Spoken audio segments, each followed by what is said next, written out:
환자분들이 결절이 있으면 그 결절 때문에 목이 칼칼하고 또는 가래가 끼고 어떤 불편하담을 사실 많이 호소하시는데요. 있을 경우에는 요거는 암이 좀 의심되네 이렇게 생각할 수 있겠습니다. 네, 안녕하세요. 저는 단국대병원 내분비내과의 유원상 교수입니다. 네, 갑상선 결절은 갑상선이라는 우리 목 앞에 내분비 기관이 있거든요. 거기에 혹이 생기는 질환을 통칭해서 갑상선 결절이라고 합니다.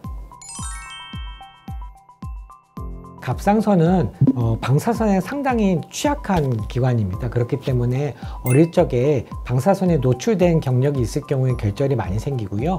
또는 여자이거나 아니면 나이가 점점 많아지거나 또는 가족 중에 갑상선 결절이 있을 경우에 결절의 위험이 높아지는 것으로 되어 있습니다. 환자분들이 결절이 있으면 그 결절 때문에 목이 칼칼하고 또는 가래가 끼고 어떤 불편하담을 사실 많이 호소하시는데요. 사실 갑상선은 이 목 안에 어떤 기도나 어떤 식도 그 바깥에 위치하고 있고, 갑상선하고 기도는 뼈로 분리되어 있어서 사실 증상을 일으키는 경우는 많지 않습니다. 그래서 크기가 아주 크지만 않으면 우리가 목에 어떤 가래나 어떤 불편함 이런 것들하고는 관련이 없기 때문에 안심을 일단 말씀을 드리고, 갑상선 결절과 그런 증상들하고는 관련이 없다 이렇게 말씀드리고 있습니다. 네, 이거는 굉장히 중요하게 보셔야 되는데요.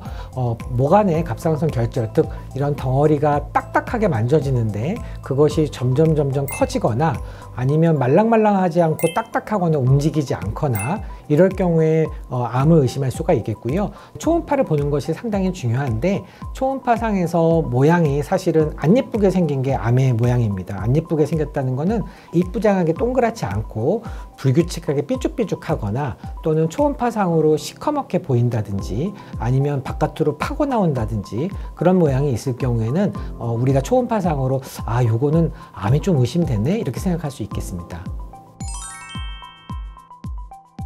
갑상선 결절은 당연히 이제 조직 검사를 해서 암으로 나왔을 경우에는 치료가 필요할 수가 있겠고요. 암이 아닌 경우에도 치료가 필요한 경우가 있는데, 점점 자라나서 환자분이 불편함을 느끼신다든지 아니면 미용적으로도 사실은 별로 좋지 않을 때도 치료를 하기도 합니다.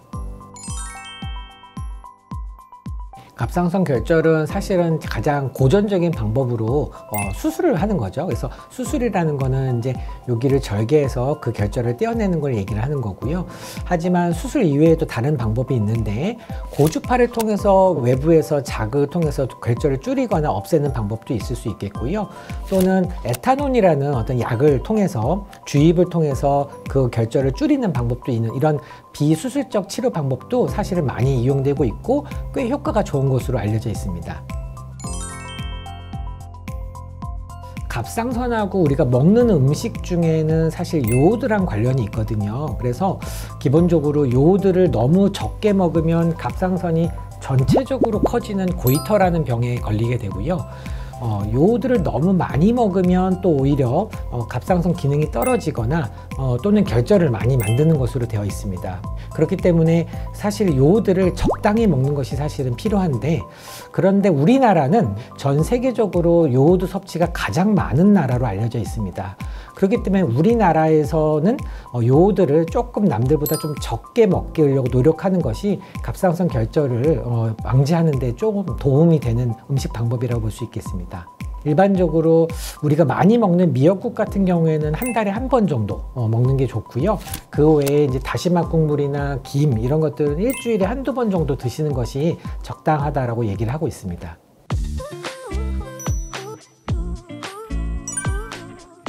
네, 이거는 O입니다.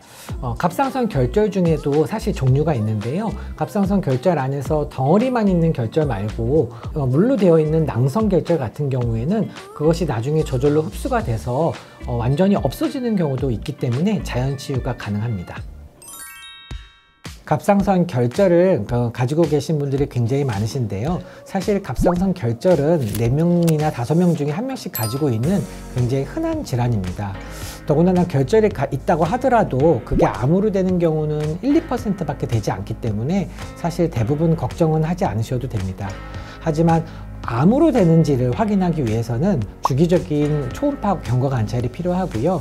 그런 거에 대해서 담당 의사와 상의하시고 환자분에게 잘 맞는 주기적인 관찰을 하시면 되겠습니다.